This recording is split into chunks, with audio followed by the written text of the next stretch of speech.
चाहे दूध हो गया, नाश्ता हो गया, सुबह दूध पान हो गया, फिर नाश्ता हो गया, फिर भोजन हो गया, फिर दोपहर में चटवाई हो गई, फिर थोड़ा कुछ पानक हो गया, फिर कॉफ़ी वॉफ़ी दूध वूध थोड़ा, फिर पानक हो गया, फिर शाम को भोजन हो गया, फिर रात्रि में फिर फलाहार हो रही है। कितना खा रहे हो, कितना खा रहे हो, कितना खा रहे हो, कहाँ तृप्ति हो पा रही है, जा कहाँ रहा है ये? इतना खा रहे हो, इतना खा रहे हो, आखिर इतना सब जा कहाँ रहा है? कहाँ तृप्ति हो पाई?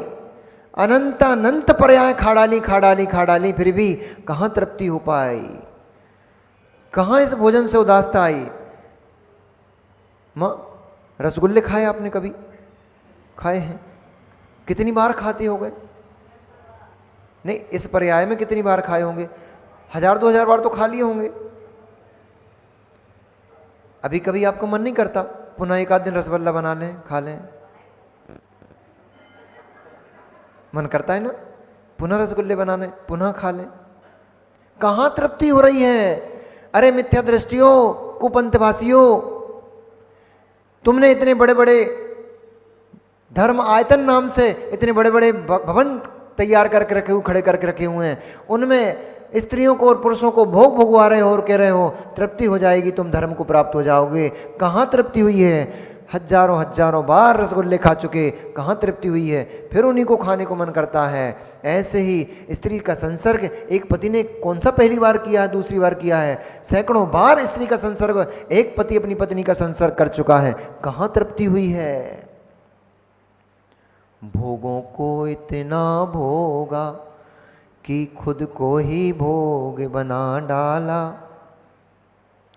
कितना भोगा, कितना भोगा, जितना जितना भोगते जा रहे हैं उतनी उतनी तृष्णा बढ़ती चली जा रही है। जितना जितना खरीदते जा रहे हैं वस्तु, उतनी उतनी उस वस्तु में ममत्व भाव बढ़ते चला जा रहा है, कहां कम हो रहा है? इसलिए भोग से पूर्ति नहीं होती है, त्याग से पूर्ति होती है। भोगों से कभी आकांक्षाएं समाप्त नहीं हो पाएंगी, कभी समाप्त नहीं हो पाएंगी। जब भी आकांक्षाएं समाप्त होंगी, त्याग से होंगी। वस्तु का प्रत्याख्यान कर दो, वस्तु का त्याग कर दो, उसका स्मरण भी आना बंद हो जाता है।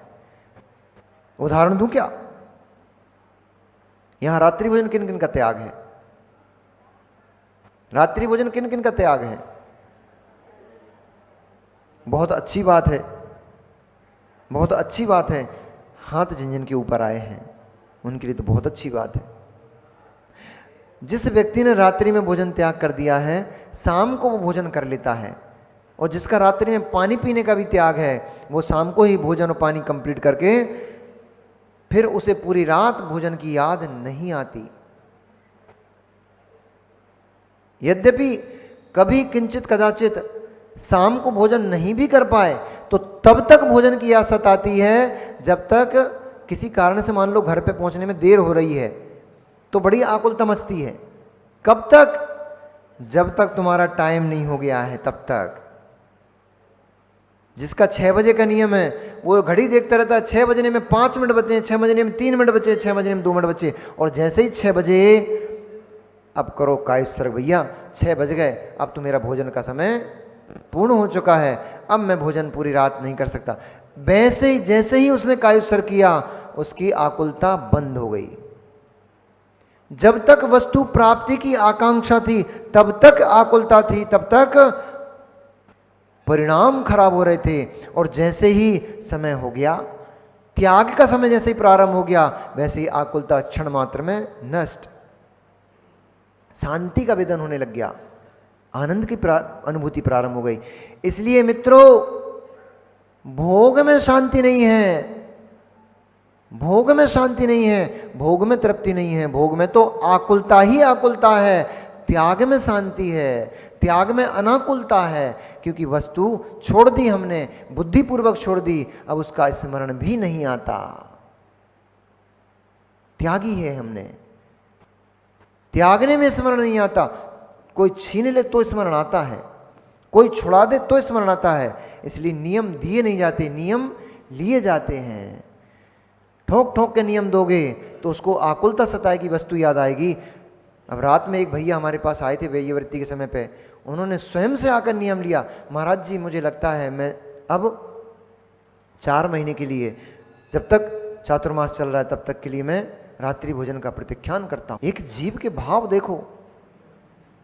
बोला मैं पद्म पुराण सुन रहा हूं। क्या बोले अनिल जी, रात्रि भोजन त्यागे कि नहीं? क्या बोले? अरे अध्यक्ष होकर नहीं करेंगे तो फिर कौन करेंगे? क्या बोले वो? मैं पद्म पुराण सुन रहा हूं ना, इसलिए मेरे भाव हुए 4 महीने के लिए अभक्ष पदार्थों का त्याग कर देना चाहिए, रात्रि भोजन का त्याग कर देना चाहिए। मैं आपके सामने नियम लेता हूं, 4 महीने के लिए मेरा प्रत्याख्यान। एक भैया ने और भी नियम लिया था, भूल गया मैं काय का नियम लिया था। आलू का त्याग किया था। भाव बन रहे हैं लोगों के, परिणाम बदल रहे हैं, देश बदल रहा है। देश, मोदी जी का देश बदल पाए नहीं बदल पाए हमें पता नहीं, देश बदल रहा है। लोगों के परिणाम बदल रहे हैं, मतलब देश बदल रहा है। लोगों के परिणाम शुभ हो रहे हैं। आशु, लोगों के परिणाम शुभ हो रहे, कहां पीछे जाके बैठ जाते हो? थोड़े आगे आया करो। लेट आते हो ना, इसलिए पीछे बैठ जाते हो। लेट आने वालों को पीछे बैठना पड़ता है, जल्दी आने वालों को आगे स्थान मिलता है। आशु भाई, देश बदल रहा है, लोगों के परिणाम बदल रहे हैं। रामचंद्र जी का उत्तम चारित्र लोगों के हृदय में धर्म का बीज उत्पन्न कर रहा है, धर्म का अंकुरण उत्पन्न कर रहा है।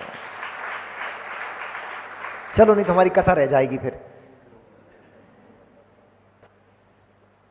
तो उसने इस प्रकार से और भी बहुत सारे कुवाक्यों के द्वारा, मिथ्या वाक्यों के द्वारा लोगों को संतुष्ट करना प्रारंभ किया। उसने कहा, उसने क्या कहा कि आपके द्वारा दी गई आहुति से देव प्रसन्न होते हैं और प्रसन्न होकर के वह आपको सुख देते हैं। तब इस प्रकार का आचरण जब उसने प्रारंभ कर दिया, जन जन को प्रभावित करने लग गया। जगह जगह उसने यज्ञशालाएं बना दी और उनमें लोगों ने हिंसात्मक यज्ञ प्रारंभ कर दिया। तब उसको बहुत संतोष हुआ कि मैं जिस बात को चाह रहा था वह बात मैंने इस ब्रह्मांड में स्थापित कर दी है।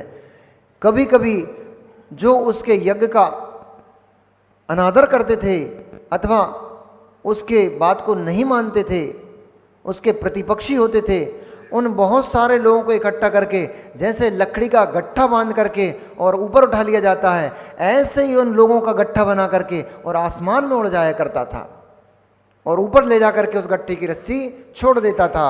तो कोई तो बेचारा जीव, कोई तो मनुष्य पर्वत की शिला पर टकरा करके चूर चूर हो जाता था, टुकड़े टुकड़े हो जाते थे।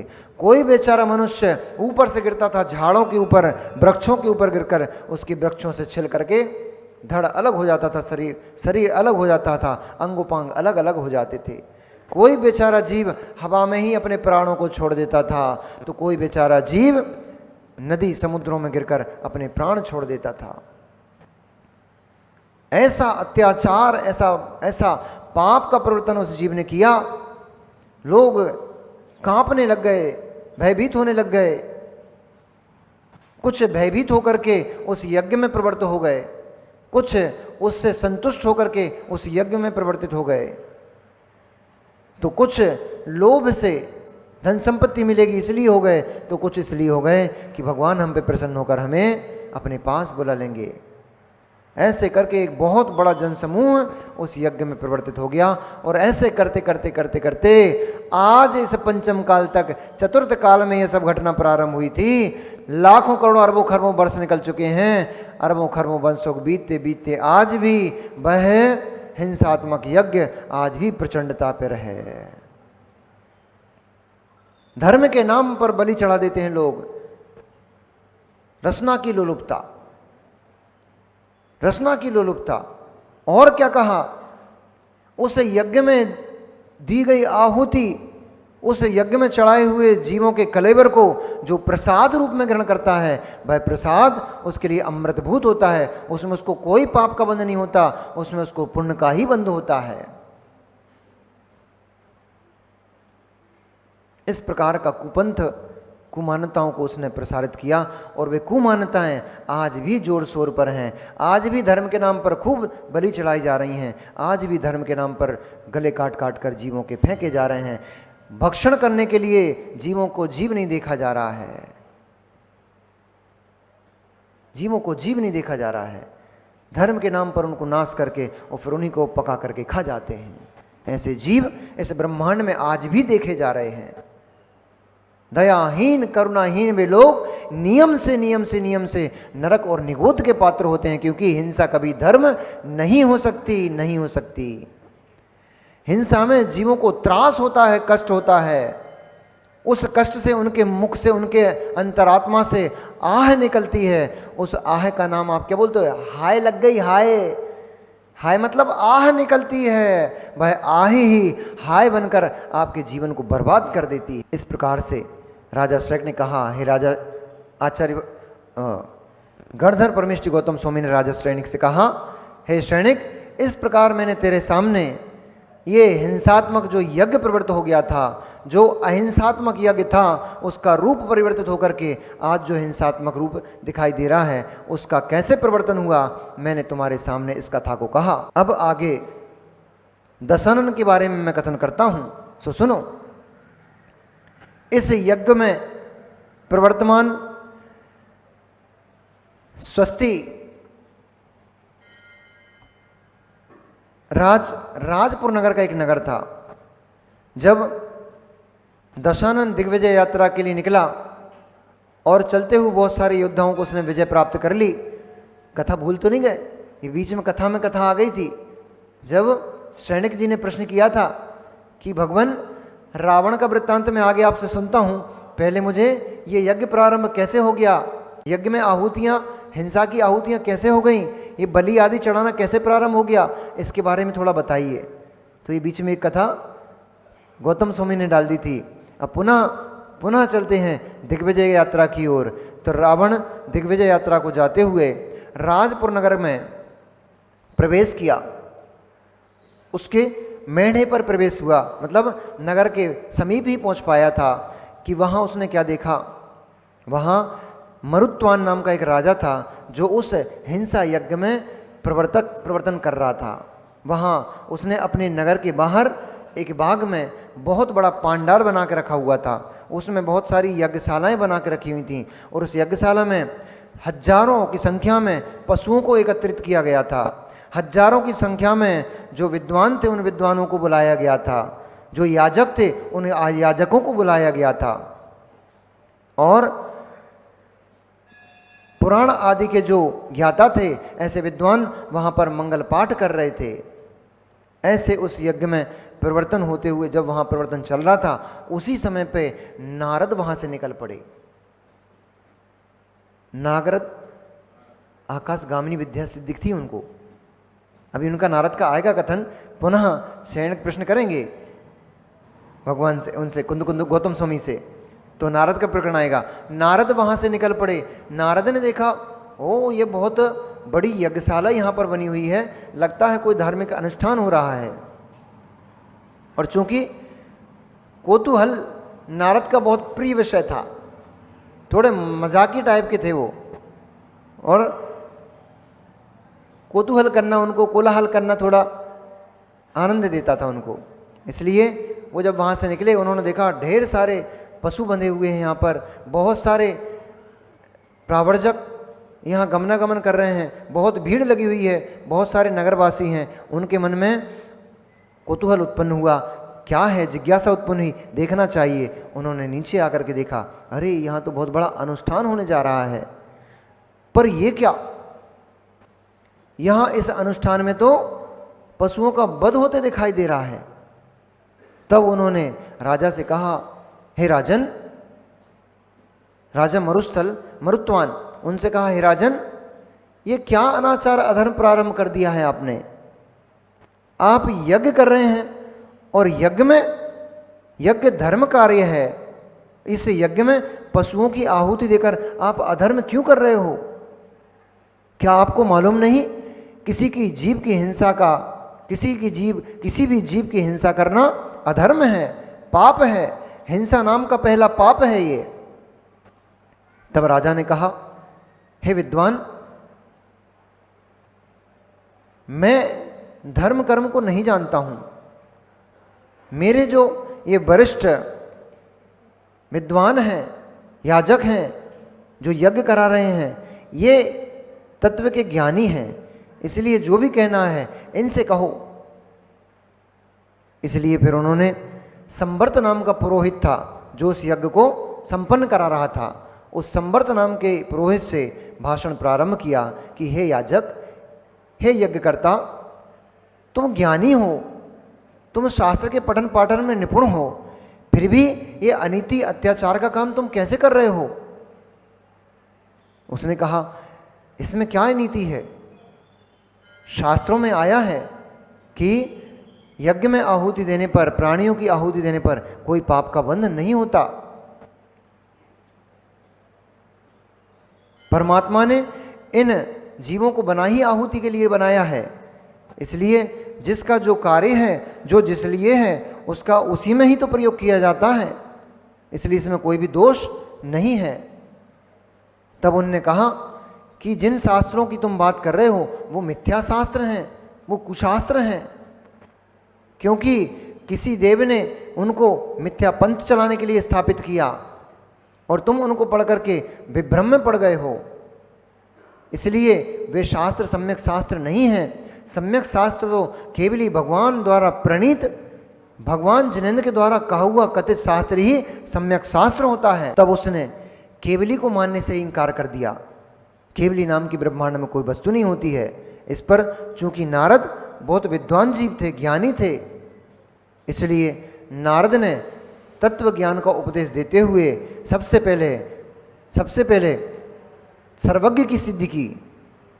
सर्वज्ञ की सिद्धि करने के बाद उन्होंने जितने भी मिथ्या कुपंथ थे उनका निरसन किया। सर्वज्ञ की सिद्धि होने से शास्त्र की सिद्धि होती है, इसलिए सर्वज्ञ की सिद्धि होते ही शास्त्रों की सिद्धि हो गई, और जब सर्वज्ञ की सिद्धि हुई, शास्त्र की सिद्धि हुई, तब उन्होंने सम्यक शास्त्रों का कथन कहना प्रारंभ किया कि जो तुम कुपंथ कर रहे हो, कुकारी कर रहे हो, ये सम्यक नहीं है, ये मिथ्या है। इसको करने से जीवों का वध होने से उनको बहुत कष्ट होता है, क्लेश होता है, और क्लेश से युक्त जीव कैसे किसी को सुख दे सकते हैं? उससे सुख की प्राप्ति कैसे होगी? और जो तुम कहते हो कि इससे देवता प्रसन्न होता है, तो देव रिद्धि संपन्न होते हैं, देव वैभव संपन्न होते हैं, क्या तुम्हारे द्वारा इन पशुओं को मारने से प्रसन्न होंगे? अरे उनके पास इतना वैभव, इतनी रिद्धियां पहले से ही हैं, उनको किस बात की कमी है जो वो तुम्हारे इन तुच्छ मांस के पिंड जीवों को देखेंगे, उनसे प्रसन्न होंगे? उनके पास इतना वैभव है, सम्मान है, मान है, रिद्धियां हैं उनके पास इतनी सारी, वे क्षण मात्र में जो भी चिंतन करते हैं वह वस्तु उनके लिए उपलब्ध हो जाती है। फिर इन बेचारे मल मांस मूत्र के पिंड बने हुए इन जीवों के हिंसा से वो क्यों प्रसन्न होने लग गए? देव अमृत भोजी होते हैं। यदि तुम कहते हो मैं उनके लिए भोग लगाता हूं, तो देव अमृत भोजी होते हैं। देव रोज रोज भोजन नहीं करते हैं, अंतराल में उनका भोजन होता है, वो भी ये सामान्य भोजन नहीं करते हैं। उनके कंठ से अमृत झड़ जाता है और अमृत से ही उनको आत्मा की तृप्ति होती है, उनको भूख से तृप्ति अनुभूति होती है, इसलिए वो ये मांस भक्षण नहीं करते हैं। तुम व्यर्थ में ही अपनी इंद्रिय लोलुपता के लिए इन जीवों को मार मार कर खाते हो और नाम देवता की प्रसन्नता का देते हो, इसलिए सब तुम्हारे करने लिए योग्य नहीं है। यदि इस अग्नि की आहुति में, इस यज्ञ में तुम्हारे ही हाथ पैर काट के डाल दिए जाएं, तो क्या तुम्हें प्रसन्नता होगी? अर्थात नहीं होगी। जब तुम्हें अपनी आहुति देने पर प्रसन्नता नहीं हो रही है, तो वह परमात्मा, और तुम फिर कहते हो परमात्मा के ही सब अंश हैं, सभी जीव उसी परमात्मा के अंश हैं। यदि अंश हैं तो तुम अपने हाथ काट काट कर नहीं डाल सकते हो, तो वह परमात्मा अपने ही अंशों की आहुति देने पर कैसे प्रसन्न होगा? अर्थात वह प्रसन्न नहीं होगा, वह तो दुखी हो जाएगा। इसलिए तुम्हारे द्वारा किया जा रहा कार्य ये उचित नहीं है, अनुचित कार्य है। ऐसा सुनकर और नारद की तर्कना शक्ति के आगे उन्होंने घुटने टेक दिए, और नारद ने जब उनको बहुत सारा धर्म का उपदेश दिया, तो वे सारे के सारे याजक, सारे के सारे जो पुरोहित थे, वे बहुत क्रुद्ध हो गए, बौखला गए और बौखला कर उन्होंने नारद को पीटना शुरू कर दिया। सभी ने एक साथ इकट्ठे होकर के, ऐसा लग रहा था जैसे चारों तरफ से जो भवंडर होता ना, भवंडर मचता है, आंधी का भवंडर गर्मियों में आता है,